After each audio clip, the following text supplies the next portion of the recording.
Huku nilikotoka nimetoka Malinyi naelekea Ifakara. Leo ni siku ya tatu. Kuisikia changamoto, lakini kwa siku ya leo nimefika hapa nimekuta changamoto kama hii. Nimekuja muda wa asubuhi, muda wa saa 1 mpaka sasa hivi bado sijasafiri, muda wa saa 7 sasa hivi sijasafiri. Makarafati walioweka hapa yameondoka. Kwa hiyo tunaiomba serikali iweze kutusaidia kwa hali na mali kwa haraka ili kwa ajili ya kusafiri ili tupate usafiri. Leo na siku ya pili kutoka Ihowanja mpaka saa hizi nipo hapa. Lakini tatizo letu tunaiomba serikali iliangalia kwa jicho la huruma, kwa jicho kubwa la karibu, ili pengine tunaweza tukapunguza adha hiyo ya kushinda hapa Masaki. Wengine tuna wagonjwa tukiwa kuongezewe damu. Lakini toka saa 12 asubuhi niko hapa mpaka sasa karibu saa 7. Sifikiri nitafika saa ngapi na kuenda. Kulingana na adha hii ambayo tulioipata wananchi, kiukweli bidhaa imepanda kutoka kwenye kiwango cha chini hadi kwenye kiwango cha juu.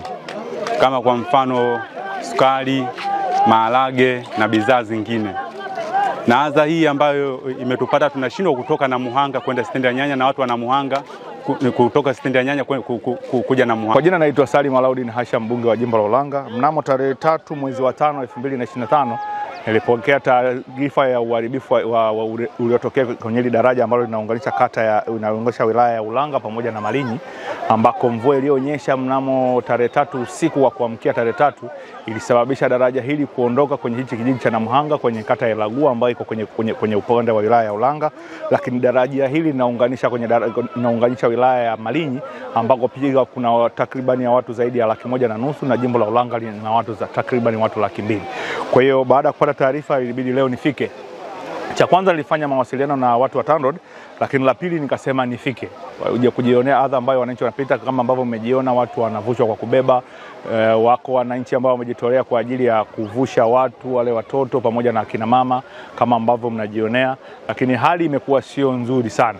Lakini kwa mapenzi makubwa ambayo serikali yetu inayo, baada ya kufanya mawasiliano na watu wa TANROADS, jukumu la kurudisha hii hali ambayo inaendelea sasa hivi inaenda kufanywa kazi ya haraka iwezekanavyo ili kurudisha hii huduma ambayo imekuwa adha kubwa kwa wananchi wa Ulanga pamoja na Malinyi. Kwa hiyo TANROADS wanafanya mchakato wa kuleta yale madaraja ya jeshi ambayo ni ya chuma, ambao ndani ya siku 10 mpaka 15 hii hali itakuwa imerudi na maisha ya watu yataendelea kuendelea. Kwa kulingana na hali ambayo inaendelea, sio tu kwamba hili daraja ndio ambayo limepata shida, lakini kuna maeneo mengine pia yamekuwa ya shida, magari yanakwama. Lakini jana ilitokea sehemu kwenye kata ya Milola, maji yalikuwa yamevuka barabara, kwa hiyo nusu ya barabara imekatika kusababisha kwamba magari makubwa hayawezi kupita.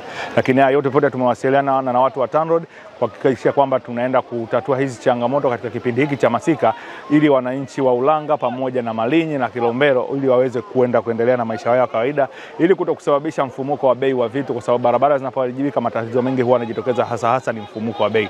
Lakini adha ambayo kama ambayo unaiona wananchi wanaipata. Kwa kifupi ni kwamba serikali yao iko makini na wanafuatilia kwa umakini, na mimi mbunge wao niko makini nafuatilia kuhakikisha kwamba haya maeneo yanafanywa kazi na kusababisha kwamba hali ya barabara inakuwa nzuri na wananchi wanaendelea kupata huduma zao kama kawaida.